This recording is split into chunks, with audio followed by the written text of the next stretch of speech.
Not Casey Anthony trying to come online, make multiple social media platforms, and become an influencer. That was not on my 2025 bingo card. This girl already tried to make her debut on social media in 2011 where she uploaded YouTube videos, but no one wanted anything to do with that. The comments ate her ass up and she got ran offline. You may have heard Casey Anthony's name before in Childish Gambino's song Bonfire when he said, "Made the beat and murdered it." Casey Anthony. Yeah, that was because in 2008, Casey Anthony's daughter, Caylee Anthony, went missing, and Casey did not report it for 31 days. She did not report her daughter missing for a month, which is already crazy. And then her daughter was later found dead, and Casey Anthony was like prime suspect number 1. Casey Anthony left her parents' house with Caylee and 2 backpacks, one for Caylee, one for her. She said, "Hey, we're gonna go stay with a nanny." A few hours later, Casey was seen with her boyfriend Tony at Blockbuster without Caylee. They were having a good old time. Her boyfriend claimed it as he was saying, "Oh, we had a great time. Like, we were just hanging out." She said Caylee was with the nanny, whatever. The tattoo artist, because he knew Casey and Caylee, said, "Hey, where's Caylee?" And Casey didn't skip a beat. She said, "Oh, she's with the nanny. Like, don't worry about it," basically.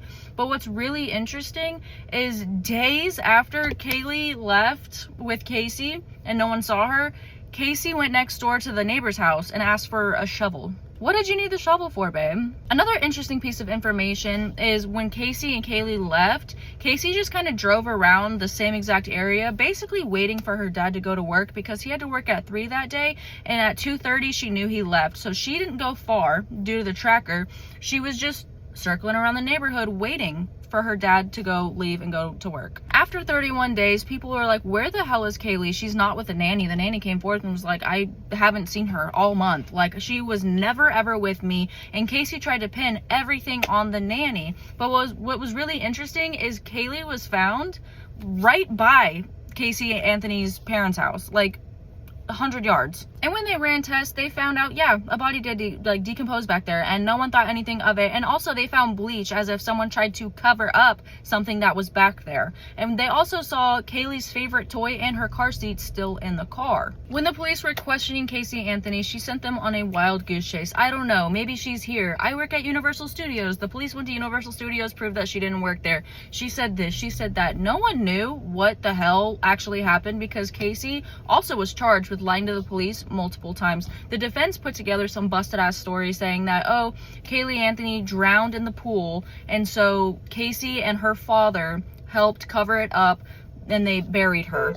What's crazy is when they found Caylee's body, she had duct tape on her mouth, she was tied up, she was wrapped up, and her sheet from her bed, her Pooh Bear bed sheet. She also had a sticker, a heart sticker, on the duct tape over her mouth, which is wild because not only was the sheet that she was wrapped in from her bedroom, but the sticker is from a sticker roll that Caylee had in her room. There was a sticker missing and it was the same sticker, but yet somehow, oh, we can't charge Casey, we don't have enough proof. Because at that point, Casey was like, "Oh, she didn't drown in a pool. I don't know what happened to her. I have no idea. It wasn't me. I had absolutely nothing to do with it." And she got to a point where she started blaming her parents. She's like, "My dad must have done it. It must have been my dad." She was pointing the finger at anyone and everyone that she possibly could to try to save her own ass. Again, she was acquitted for this crime and never charged because the jury could not prove without a reasonable doubt that she committed this crime. So she is a free woman and she became the most hated mother in all of America. Everyone knows this woman's name, and she thought that this was a good time to come back on social media. And not even just that, she said, "I'm here to be an advocate for myself, for my daughter, for women, for the LGBT community. We don't want you. No one asked for you." She also said, "This platform was pushed upon me. It was forced upon me. No one told you to get on the internet. No one wants you on the internet. No one pushed a platform on you, babe." She's literally trying to use her daughter's unaliving that she committed to make money and try to make a name for herself. It is absolutely despicable. It's disgusting, and I can't believe that she actually is doing this. I'm thinking that Casey Anthony must think, okay, it's been enough time. Her daughter would have been 20 this year. She's thinking it's been enough time. People must have forgotten. The younger generations don't know who I am. It's a good time to try to take this moment to become an influencer and an advocate and really build a platform to make money. Babe, no one forgot. everyone knows who you are. I was 8 when this happened, and I remember being at my mom's house watching your story on the ID channel and them saying, we don't know who did it, like, it's unsolved, and my 8-year-old self was crying because I knew that you did it, and I thought it was so despicable. So people even younger than me still watch the ID channel, they still watch documentaries, and if people have not seen it, they will see it. And I hope every single person that as of right now does not know your story sees every single video that is being made about you and believes it, because you are a monster. You do not deserve a platform. You deserve prison, and there is no way in hell that you should be able to profit off of your daughter's name and her story because you're the one that took her life from her. You say, oh, I want to be a voice for the voiceless. Start with Kaylee.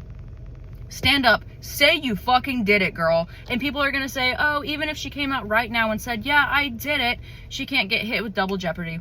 She cannot get charged for the first degree of Kaylee's murder, but she can get charged for second, third. She can get charged for so many things. And just like OJ, he wrote a book that said, if I did it, basically admitting that he committed the murder, even though he was acquitted. He got put on like some stupid charge, a robbery charge, for 10 years, the absolute max. So if you step out of line, I guarantee any judge anywhere is going to give you the absolute max. So I'm just sitting here hoping that not only do you step out of line, but you somehow give up a piece of information, you slip, and people realize that you just admitted to it. You do not deserve a platform. You do not deserve happiness. You do not deserve a beautiful life because you took away someone's beautiful life, a baby girl's beautiful life. I want to hear y'all's genuine opinion though. Do you think Casey Anthony committed this crime? Do you think her parents committed the crime? Do you think that she should be able to have a platform and be an advocate for the voiceless? What do you think should happen to Casey Anthony? What are your thoughts on Casey Anthony? Let me know in the comments because I'm genuinely curious how America is swaying, because somehow this girl already has 60,000 followers. So it's giving people actually want to hear her out, and I just want to know y'all's thoughts.